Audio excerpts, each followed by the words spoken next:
It's a pleasure to speak to this audience and also after the great talk of you. And so I really feel on the application side. So what I'm going to present is really application. Does the microphone work? It works perfect. Okay. The first thing I have to mention is that I slightly changed the title. It was first that I wanted to speak also about quantitative precipitation forecasting, which I skipped because of to be more precise on the Bayesian approach on wind gust prediction.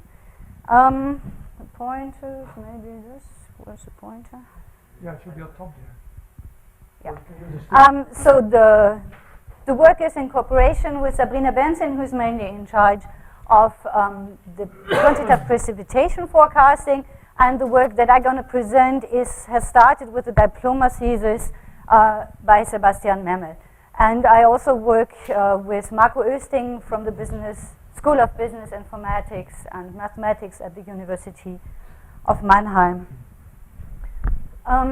So the motivation of this work came from the German Meteorological Service, and it was a discussion with Martin Göber, who also provided this figure, and it gives a figure which are the warnings issued by the German Meteorological Service, and it's in fact the warning given on Monday on the storm Christian, which we felt, maybe all of us, at the beginning of this week. And so here are the warnings.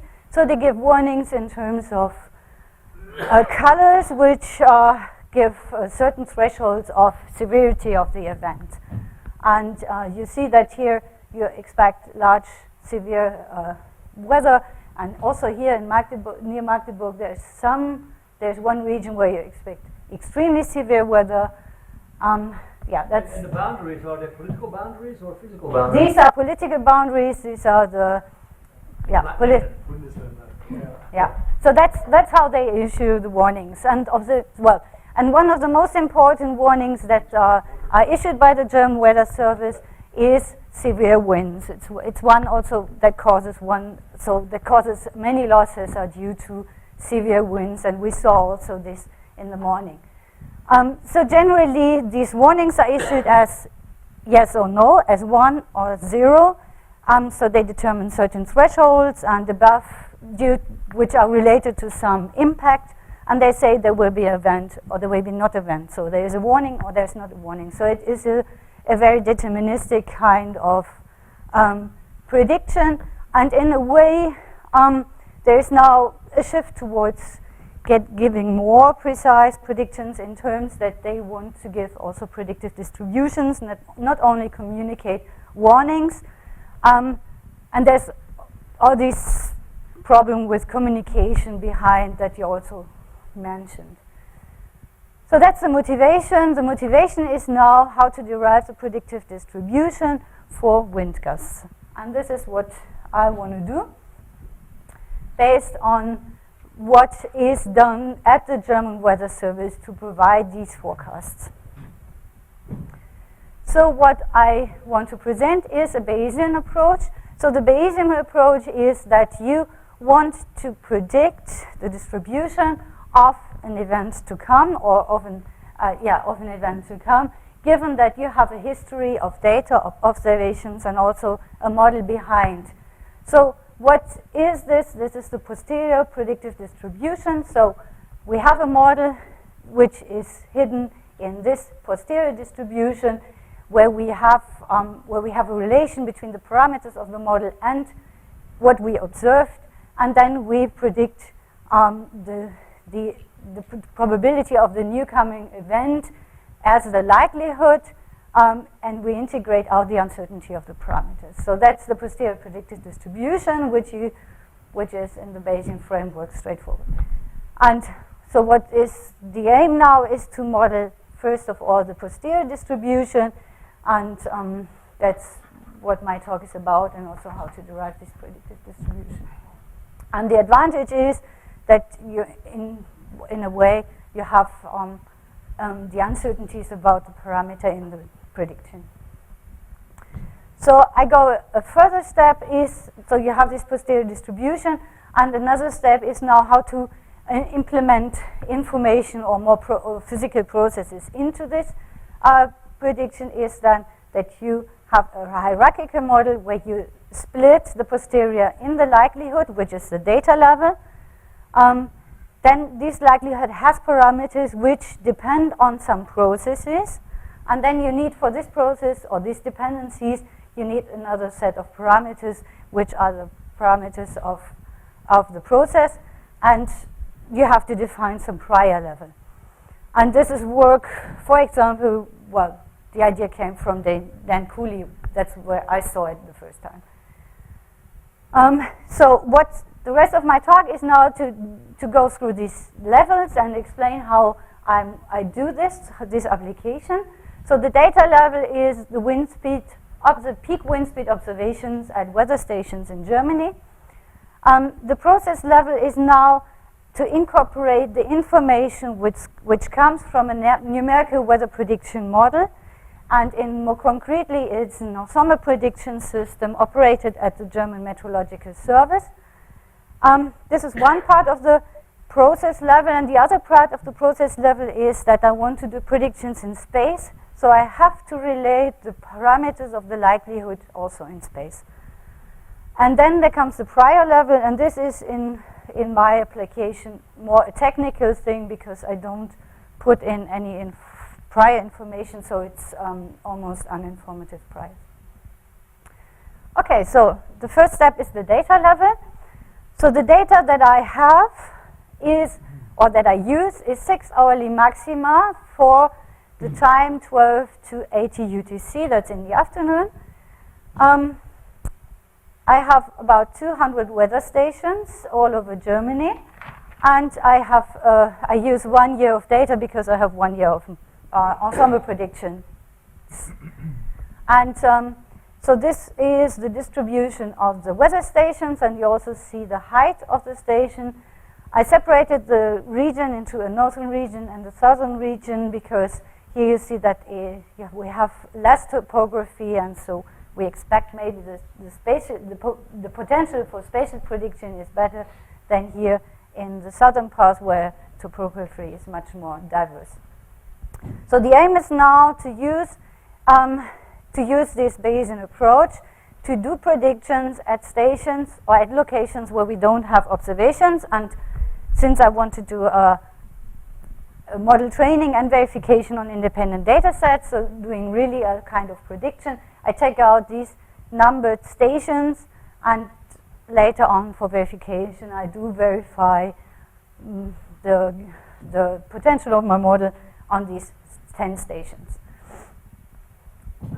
Okay, so the likelihood is a generalized extreme value distribution.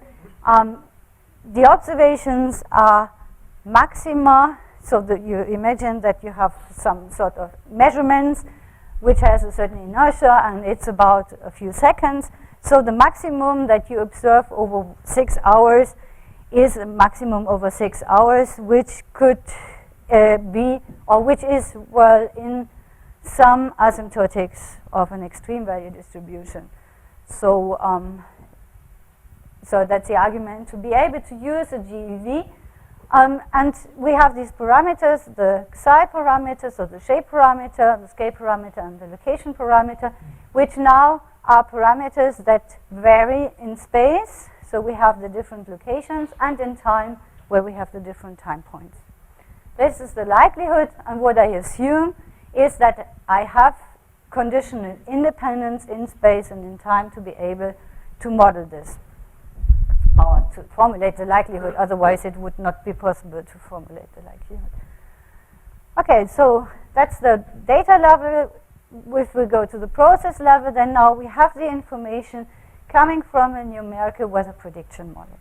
And this is the model that we use. So it's the COSMO-DE, comes from the consortium of small-scale modeling. So there's a whole group in developing such a limited area model.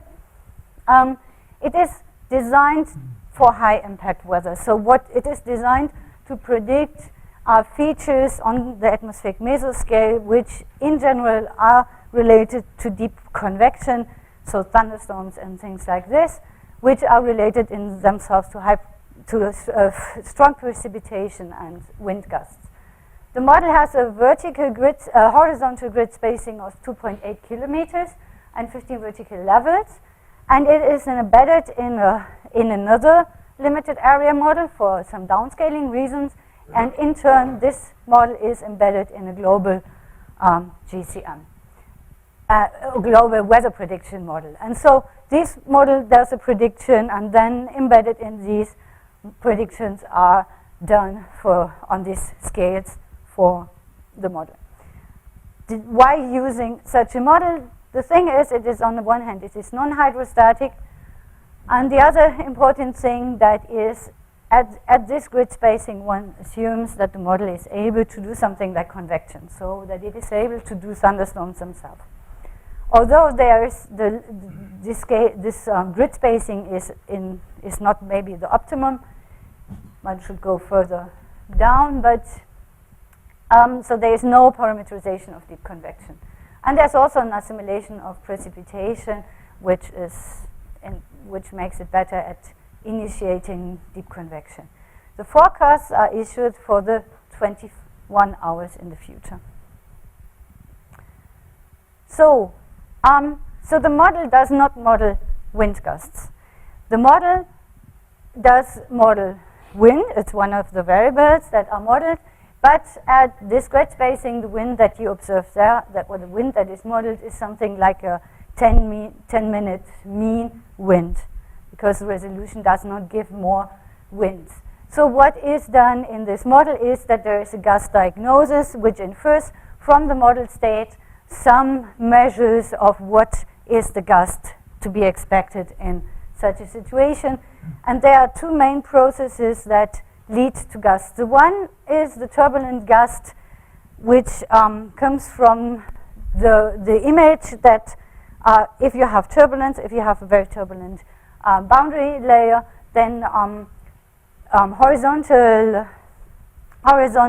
winds are deflected and pushed down to the earth, and this gives some kind of gusts. So it is related to some to the state of the atmosphere in terms of turbulence, and it is there is a very empirical formula for this kind of gusts.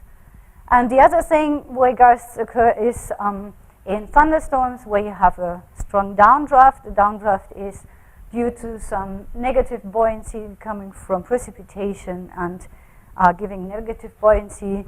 So there are downdrafts in these convective cells, and they also are sources for wind gusts. So this is some diagnosis. There are no ranges given. It's just some empirical kind of predicting the gusts. And this is the variable Vmax at 10-meter height. And this variable is now used in my study as the information. I also have an ensemble of predictions. I don't want to go into detail to this, but what I use at the first is just the maximum of the maxima as a predictor. So this is the information I put into my Bayesian process model. And I do it in a very linear way. So I assume that the parameters, the location, and the scale parameter, or the log of the scale parameter, linear depend on these modeled or predicted Vmax coming from the numerical weather prediction model. And these are informations which I have at each location and at each time step. And these process parameters here now are one for the intercept and one for the linear dependence. And they are parameters that now depend only in space. They are constant in time. And the next part of the process level is now that these parameters, which are at each location, may differ at each location, that these parameters are now coming from a Gaussian random field. So I model these parameters as Gaussian random fields. So I have 4 of these parameters, the location, the intercept, and the linear dependence for each, the location and the scale. And yeah, and I choose a certain covariance function which has as parameters the variance and a range related parameter, and then I have the process level parameters, which are here these parameters. So this is now, yeah, so to finish the model I have to put prior densities on these parameters. So I choose Gaussian priors for most of the parameters with very large variance, so it's almost uninformative. And then I have these parameters that determine the covariance structure between between the locations and the parameters. And here the general way to do is to define a uniform distribution which somehow envelopes the function of a variogram. But this is a very unsatisfying point, that to model these is not fully determined, so it's not easy to do this. And I haven't found a satisfying solution to this. Yeah, so the estimation is using a metropolis algorithm within a Gibbs sampler. I think for those who are familiar with MCMC methods, they know it. The others, well, just know that there is MCMC, and that this algorithm gives you, after a certain burn-in times, tuples of these parameters that represent draws from the posterior distribution, if it converges. Okay, so, and this is the parameters that came out of this algorithm. So I have here now the intercept location parameter on this side. You see it's varying between 4 and 7 something, and you see that they are quite variable over space. There's many reasons why the variability is so high.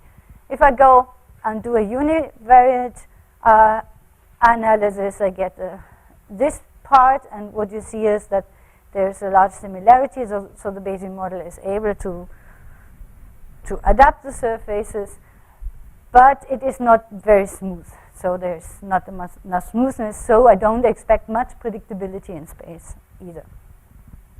You can go through the parameters. This is a scale parameter, and it's pretty much the same picture. Here you also see that you have special inhomogeneities here near the Alps. Okay, now I want to do the prediction in space. And the first thing is to predict the parameters in space. So you do some sort of kriging. And what I do at the moment is that I use the expected value of these parameters in space, which I can model. And so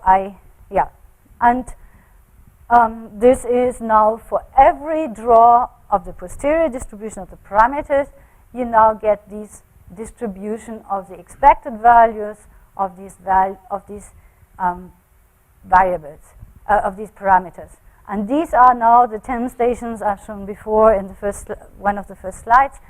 These are the stations that I've taken out of my data, and now I do the predictions at these stations. And you see there is some discriminatory,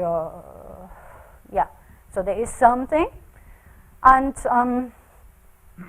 well, the real values, I have to admit, they are somehow off this, but this is not something astonishing because this is the expected value. So if I would do a simulation, I would get much larger uncertainty here. So if I have now the parameters, I can now derive the posterior predictive distribution. So for each realization of the MCMC chain of the parameter, I predict the parameters at the new locations, and then I draw from the likelihood, and then these draws represent draws from the posterior predictive distribution, which I then can evaluate.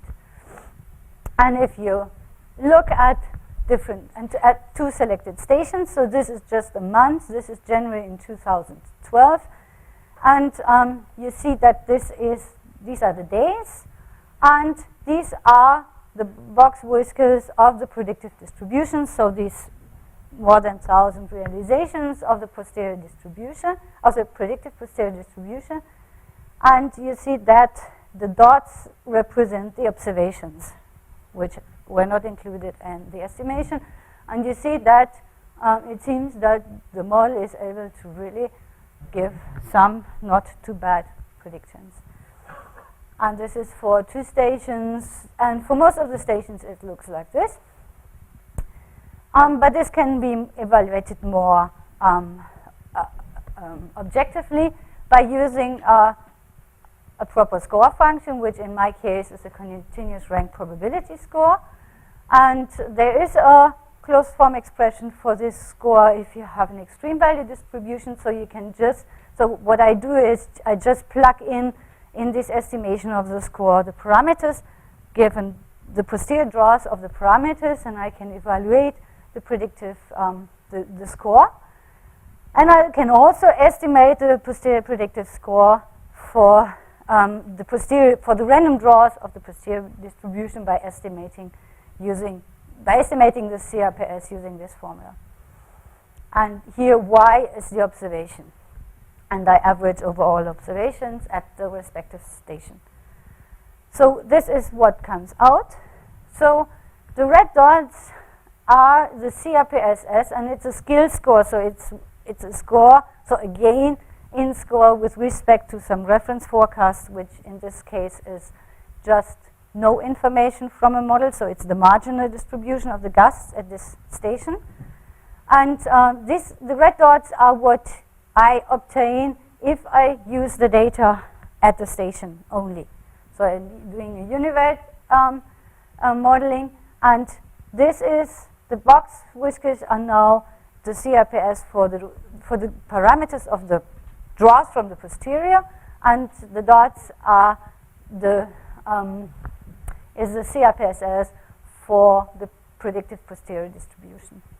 And you see that for most stations we get pretty close to the values that we would obtain if we use the data of the station itself, but there are some stations where it fails to give reasonable results. And this is an example where we can look at, and what we see, this is Arnsberg-Mürschel, and you see that especially during summer, the probability of gusts is largely underestimated. And this is due to the fact that this station, it's in the northern half of Germany, but in the southern part, so it is located at an elevation of 250 meters, and it seems that there is some impact which I didn't model in the spatial prediction, which has to be taken into account.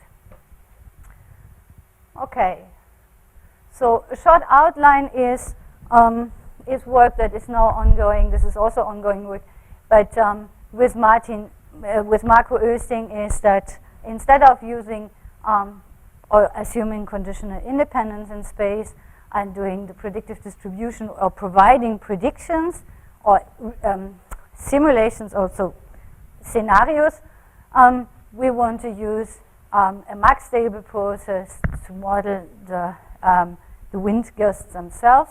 So here Marco Oesting will work on the Bonn-Resnick process to model the residuals.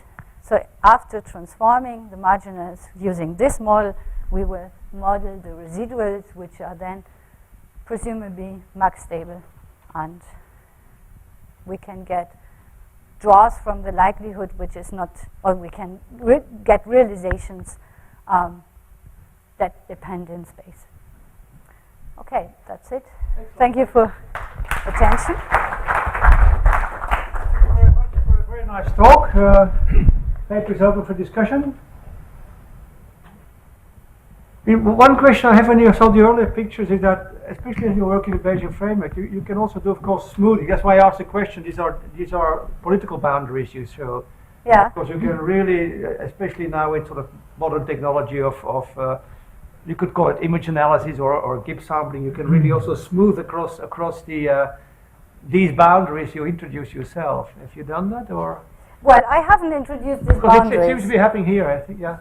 But in the first pictures you showed, Yeah, the That first you really picture is think what is issued by the German Weather Yeah. Service. So they have these political Yeah. boundaries, and they're saying there will be something, there will be nothing. Okay. And yeah, the hope is that with this model I can also give probabilities really for political states. And also, you made a statement at some point when you were talking about the Gibbs sampler, the convergence, and you very briefly said, well, if convergence, of course, this has been a long open problem or area. I mean, converge of your sampler. Can you say something that you Yeah, experienced? so I have good convergence for most of the parameters. The problem is that the beta parameters, so those who determine the spatial dependencies, that it is not really specified. So you have to put bounds to get convergence. Otherwise, you would end up in something which is just constant in space. Maybe, well.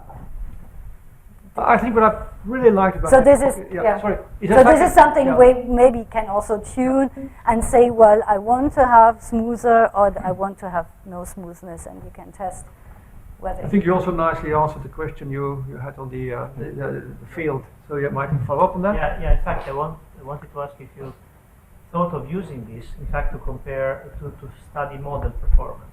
So you consider a model output as a set of grid points and trying to somehow to see if you can how you find the spatial correlation of extremes in a model and in data, maybe on even a wider range. So I guess that could be.